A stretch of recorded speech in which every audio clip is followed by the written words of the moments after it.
I'm Daniel Lucas, and welcome to Book 101 Review. Book 101 is all about the books that I read for the last 40 years. And today I have my special guest. He's a horror creator and storyteller, founder of the Professor Shadow Universe, none other than Mr. Steven Cowan. No other than, yes, and they called Professor Shadow. Welcome, Mr. Professor. And can you please introduce more about yourself that I miss? Absolutely. Good morning for me, nice and early. My name's Stephen, but everybody knows me as Professor Shadow.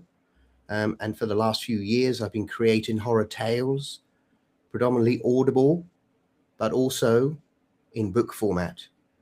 And not just creating tales, but creating a universe, which means I spread the tales connect to each other rather than independently. Each tale will have a connection.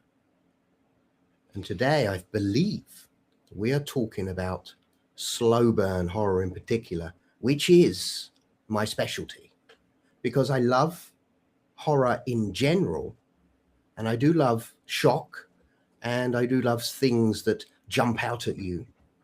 But I believe they'll disappear as quickly as they emerge. For example, that jump scare, a few minutes later, you're waiting for the next one. It's almost like we're scrolling on Facebook. But with a slow burn horror, it doesn't just come at you. It unsettles the mind. Slow burn creates an echo within us. And what that does, instead of just shock and disappearing, it invites the reader to participate in the story itself, to fill in the gaps. And in doing so, that becomes very personal. Very personal. Go ahead. Okay, I was just saying, often the monster or the horror within a story is what we look at for fear, but it isn't that really that is the fear. Sometimes the fear is a mirror. Sometimes we see ourselves within the scare, within the monster, and it represents something honest, something suffering, or even a transformation. For example, one of my favorite movies of all time was The Wolfman, because he's not the monster. Though we look at the werewolf and we say there's a scary creature, a monster, but he's not the monster. It was the curse that was the monster.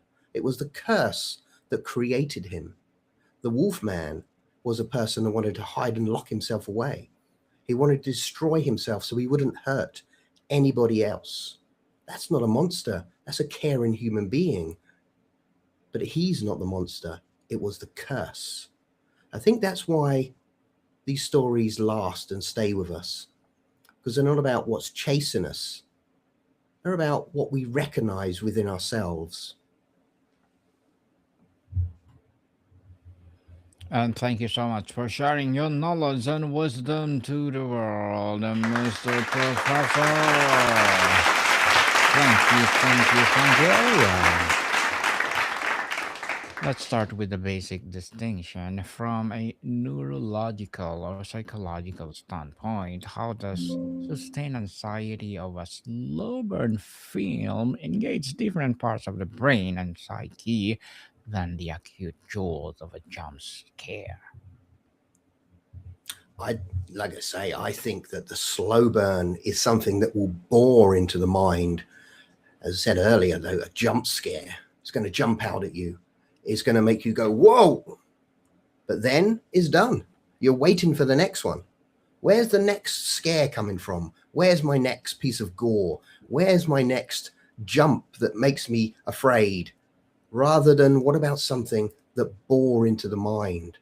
Something that sat there when you went home that night and you reflected upon it. And instead of just saying, oh, that was a great scare, what about if you saw yourself, when you looked in the mirror, You saw what it represented. You saw that creature that was seeking immortality, and you saw yourself. You saw the one where the beast came out of somebody, and you saw yourself. You feel that you hold the beast down. Often we say, how many times have you heard, when I get angry, the beast comes out, or when I get angry, I lose my rage? Well, that's the beast within all of us. And we recognize that within Slow Burn, because it's not just a jump, it's not just a scare, it's what sits in the mind. It's what we see, what we reflect, what echoes within our own minds. I think that's what really represents a slow burn horror over a simple jump scare. Is the key difference simply pace, or is it something more fundamental about the type of fear each genre sells us? It's definitely pacing. It's going to be pacing, like you say. When we do a slow burn is like creating the story around what's going to happen. It's not just the slow camera pan or the slow read of a book and then suddenly something happens. That's a jump scare. But then that can also be a slow burn, because we could take our time to build that scenario. But the slow burn, I think, is the idea that it's got to sit with the reader. It's got to sit in their mind. It mustn't just be one and done. Here we go. Here's a jump scare. Prepare for the next one. It's got to be sitting when we're driving home, when we're sitting on our own, when we're watching another show, when we're reading a different book. It's still there, lingering. And I think that is everything, because that is personal. It's a personal horror. And this is what I love. I love creating this. Whenever I create a story, I never look for the jump, the scare. I look, how is this going to sit with the reader? Are they going to be remembering this in a week, in a month, in a year's time? Or is it going to be done and they totally forget that that story even existed? I mean, for me, I look back upon my childhood. I've been a horror fan my entire life. And there are movies that I watched when I was probably 8 years old that still linger in my mind. Parts of those, Dracula, for example, 1931, I watched this movie and it lingers in the mind. It's still there. And a lot of my creations are built because they were still in my mind. They weren't something I built because I was shocked. They sat there for many years. And I believe that is true slow burn, go into the mind, echo and reflect who we are. Professor, shock horror often provides a clear external monster. Does slow burn horror's powers come from its ability to blur the line between the monster and the internal landscape of the protagonist? Absolutely. What a great question. Thank you so much. you just hit my buttons. Mhm. Absolutely. My entire stories are built around, it's not the monster. It's built around the pain that created the monster. For example, when I create a vampire is not just bitten on the neck and then suddenly they become this romanticized thing.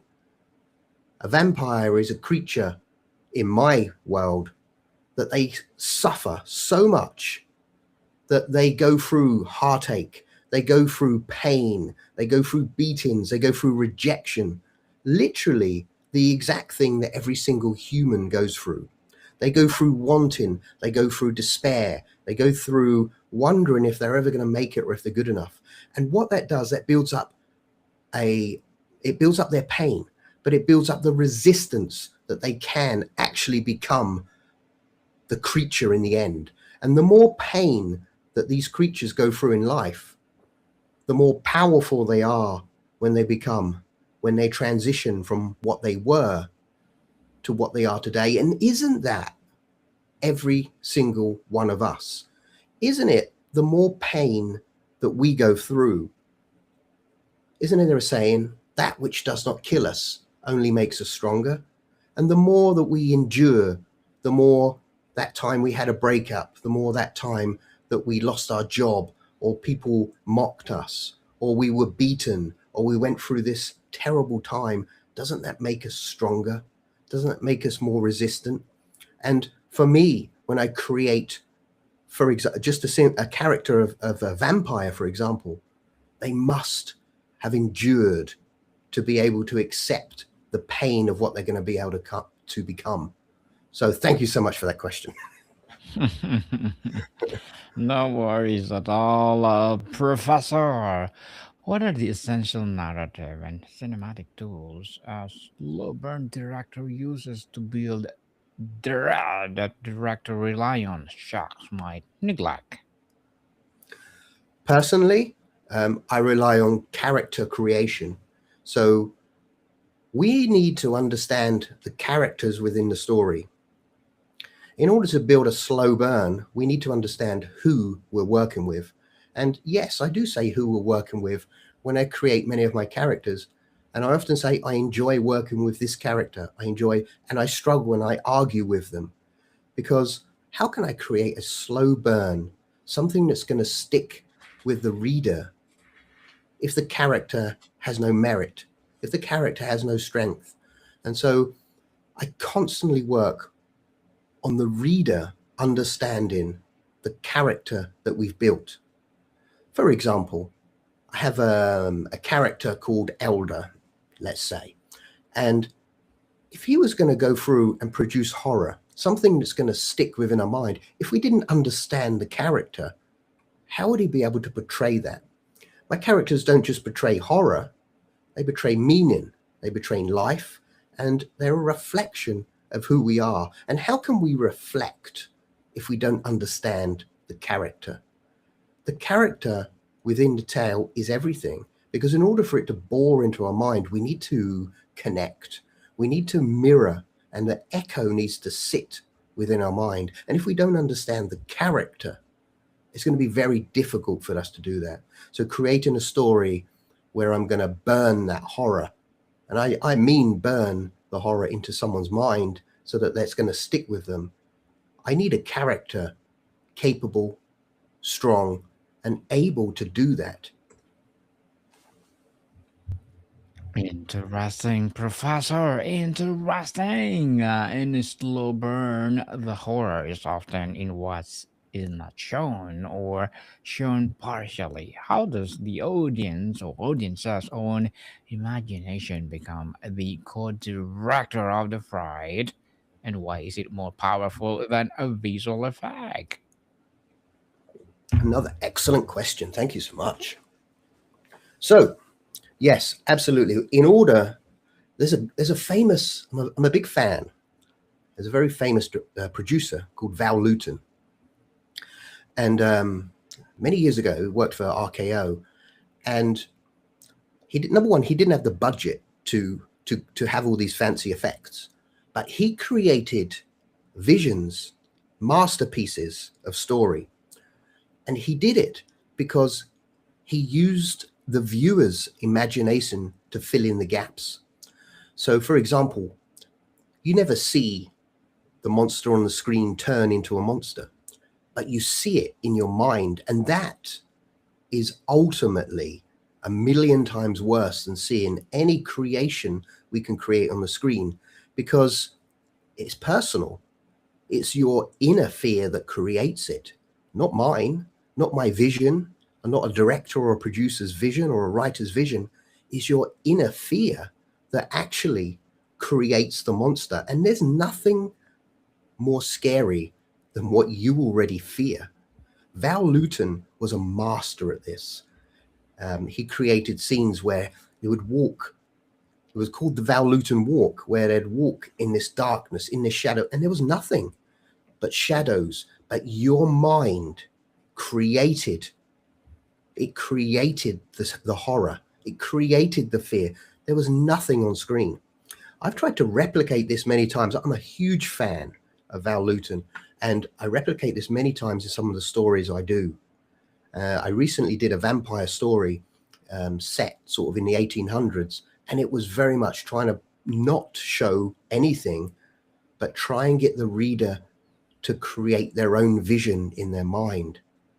So I truly believe that what you create in your mind is ultimately vastly more scary than anything anyone can put on the screen, because like I said, it echoes, it reflects, and you're the creator of your worst nightmare. So slow burn, audience participation, and audience creation, I feel, is absolutely the most scariest thing ever. And once again, thank you for such an amazing question. Yes, you're most welcome, Professor. And can you identify a specific masterful 5 minute sequence from a slow burn film that contains zero overt scares, but it's utterly terrifying? What makes it work? Oh, this what a question, and how to choose. My goodness, if we're talking movies, Hmm. yes, I've got one. And it's literally going to be from the producer I was just mentioning, which is Val Luton, undeniably. And the movie is called The Cat People, by Val Luton. It's what saved RKO from bankruptcy, actually. But the movie is about a woman who believes that she turns into a cat because she descends from a group of people that were cat people. But we never see her turn into the cat. What we see, we don't see anything. We see the shadows. And what happens is we create that vision that she is this cat. And throughout the entire film, the shadow is the most horrifying thing there is, because you're thinking in your brain, what is it? Is there something there? And of course, while you're thinking that, the question alone creates what's there. So you've become the producer of your own movie in your mind. And in the cat people, when the shadows hide everything, the mind creates what isn't there.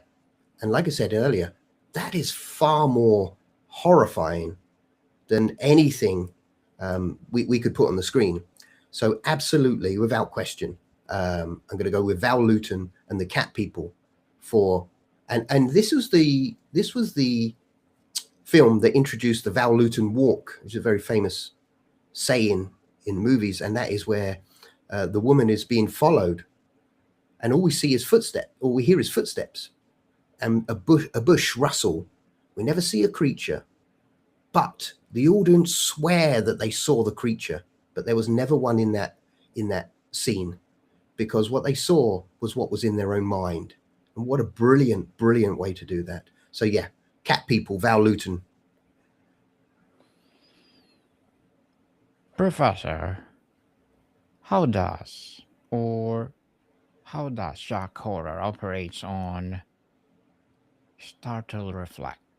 Is it effect is intense but brief? What is the core psychological mechanism that slow burn horror stop or taps into, make it fear stick and linger in our subconscious for days or weeks?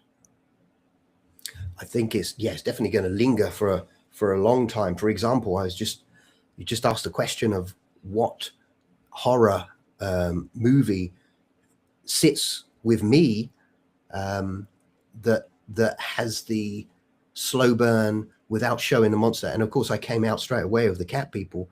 I watched this when I was 12 years old. I'm a little bit older now, not much, but anyway, I'm a little bit older now, and that has lingered with me all those years. And for me, that's still the best scene ever. How did that linger? Why did it linger? Because I created that. I created it in my own mind. And that's why it lingered, because it was personal. I didn't just see a creature jump out or some gore on the screen and thought, oh yeah, that's shocking. That shocks me. Great, it shocked me. But my mind will be going, what's next? My dopamine has been hit, and I'm going to be looking for more. When you put your your slow burn horror, for example, the Cat People, into your mind and you created it, that's gone into the part of the brain that remembers. That hippocampus part of the brain has now been injected from your own creation. So you're going to remember that forever. And I just, the example was the previous question. What movie lingers in your mind that has a slow burn, that has a creation? And it was The Cat People. I watched it literally when I was 12 years old. And like I say, that lingers in my mind. And when I'm creating a story, I often refer to the Val Lewton walk so that I can try and build that slow burn and try my best to recreate for the reader or the viewer the same example that I had, so that it lingers, it lasts with them, hopefully for a lifetime, not just for a quick scare on the screen or in the book. Professor, tell us, does this slow burn horror succeed because it essentially trains the audience to be afraid, teaching us what to dread in mundane sounds, shadows, and silence, so we take the heightened awareness home with us? I don't think so. I don't think slow burn teaches us to dread and be afraid of the shadows. I think it trains us to be afraid of what we see of ourselves in the shadows, because the horror is great. It jumps out, there's a monster, it's scary. But what's even more scary than what we see on the screen or what we read is who we are. Often we can see ourselves within that. We see ourselves within the beast. We see ourselves within the vampire. The vampire is a parasitic creature. It goes around, it drains, it sucks the life out of something and moves on. We see that a lot in our own selves in society. The beast, it comes out on the full moon, for example. It roams the streets, it's angry, it doesn't have control of itself. We see that within ourselves, within our own lives, that we can't control certain things. We can't control maybe that relationship. We can't control our bank balance, for example. We can't control the job that got us fired. And then we get angry, we turn into the beast. So is it that we're afraid of the shadow? Or is it we're afraid of seeing ourselves within the shadows? Professor, as a horror creator and storyteller, founder of the Professor Shadow Universe, what are your short term and long term goals? My goals, I'm a creator through and through. When I started creating Professor Shadow, I didn't create it for anyone but myself. I was very selfish. I created because I had to create. I didn't mind if people didn't like what I created. I built because I had to. I wanted to create stories. I had stories in my mind from watching a lifetime and reading a lifetime of horror and books on the subject, philosophy and psychology. And I realized that all these things echoed around each other. And when I had the opportunity, I got a little bit older and I was able to sit and have more time for myself. I began to create for no other reason than that I needed to create. A creator is somebody that creates for no reason but for themselves. But then what happened is, of course, if you are so genuine in what you do and you create for no other reason than creation, other people can see that and other people will connect and they will join you on that creative journey.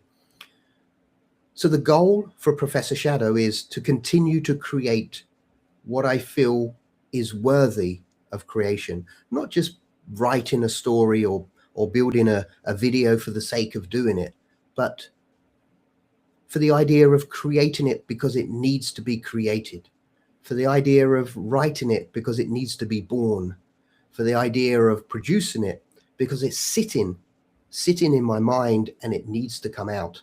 And if people like it, amazing. But if people don't, it doesn't matter, because I created for one reason, and that is it needed to live. It needed to be created.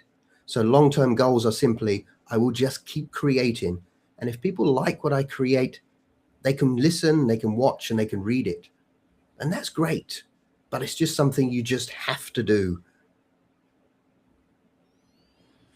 Good luck to your goals, Professor, and looking forward for more success. And what will be your piece of advice for those people out there who want to be like you? That, yeah, the absolute number one advice is from my previous question, create. If it's in you, here's the issue: is many people fear what they want to do because they fear they will be rejected. They'll fear that people won't like what they do. They'll fear that people may mock them or say how terrible they are. And in an honest world, that will happen anyway. Whoever you are, you may be the greatest writer, the greatest producer of all time.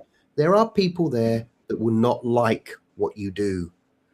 The biggest piece of advice is simply this: if you are a creator, you need to create, whether it's just for yourself so that you see it. And if people join you on that journey, then that's great. But never be afraid to create what you feel is inside you, because by doing so, you're not actually who you are anymore. You're withholding yourself. If you need to create, create without restrictions, without worry about will they like this. It's your creation. If you like it, I believe that's good enough. Yes, that will be good enough. And thank you for that advice, Mr. Professor. And what will be your recommended books that influence your journey? Okay, good. I got a great book to recommend, and it may be a little bit cliched, but I'm going to explain why. And my book recommendation is Bram Stoker, and it's Dracula, for the simple reason that if you haven't read the book, you don't understand what Dracula is. And the book is the only realistic way to see what it is. It's very dark, and it's the ultimate slow burn, and it will stick with you for as long as you live, because it's not the romanticized counts we see on the screen, very suave, seductive, with these beautiful women around him. This is not what it was made for. Count Dracula by Bram Stoker is a very dark creature. He's very parasitic. He lives in a world that he drains and moves on, exactly like a rat, like a parasite. He doesn't want to blend in. He only blends in so no one knows who he is, so that he can drain from them. It's an incredible book. He moves from where he's in Transylvania, and he moves to London, not out of Yes. ambition, but out of necessity. He's drained his world, and he wants to take everything from London. That's not romance. It's consumption. I know there's a great line in the book as well, and you may Mm-hmm. have heard this before. And it's the strength of the vampire is that people will not believe in him. So even though he walks around London in this, people see him as this thing, a normal person, he's actually the parasite. He's the virus moving from one place to another, draining everything. For me, the recommendation has got to be Bram Stoker's Dracula. And you've a book recommendation. You've got to read the book. The films are amazing. I love the movies so much. One of my favorite movies is 1931 Dracula. But the book, my goodness, it's so good. Um, it's so good. Yeah, we got to do it. For me, Thank you. the slow burn horror lasts because it isn't about monsters attacking us. It's about systems that consume, creators who abandon responsibility, and what happens when life is treated as fuel instead of value. And that is Bram Stoker's Dracula.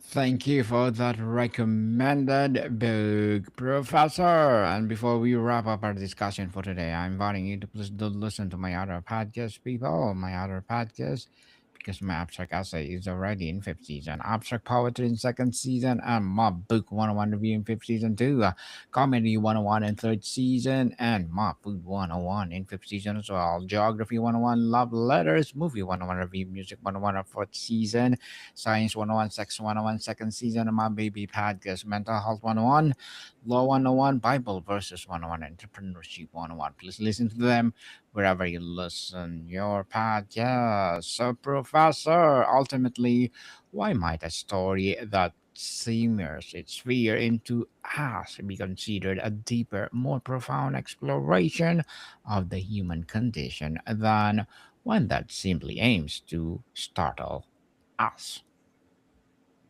Could you do that question again? Ultimately, why might the story that simmers its fear into us be considered a deeper, more profound exploration of the human condition than one that simply aims to startle us? Yeah, I think it lasts. That's the thing. It lasts within us. Like I say, it's not about the monsters attacking us. It's not about the jump scare. It's not about how it comes out and hits our dopamine sensors, and then we say, "When's the next one?" It gets inside us. And let me go back to the Bram Stoker. My other book recommendation would have been Frankenstein, but we don't have time. But I think what unites Dracula and Frankenstein isn't that it's horror, fangs, and lightning and bolts in the neck. It's imbalance. Dracula consumes without creating. Frankenstein creates without caring. One drains the world, the other abandons responsibility, and both leave devastation behind. It sticks in the mind. It lingers with us. It follows us home. It doesn't jump out at us. It doesn't hit that dopamine and say, one and done, what's next? It walks home with us. It stays with us for 60 years nearly. It sticks with us in our mind, and we remember the childhood, the nostalgia of watching it. You don't remember always the jump scare, but you remember that what lingers, what dwells, what echoes, what reflects within your own mind. Thank you, Professor, for sharing your knowledge and wisdom to the world. Thank you. Invite our listeners to support our books, your advocacy, or whatever project that you're doing right now. So it's Professor? Professor Shadow here, and basically the best way to follow me up is check me out on Facebook. See me on the Professor Shadow website at professorshadow.com, or head over to my YouTube channel, Professor Shadow. Any one of those will enable you to connect with me. Yes, Professor. Thank you so much for your time. Yes, let's support Professor Shadow because if you support him for sure, more and more empowering horror creator will rise. So, Mr. Steven, thank you so much for your time. Thank you, my friend. Really appreciate it, and appreciate the great questions as well. Likewise. Empowering answer. Professor, Motica people, see you soon.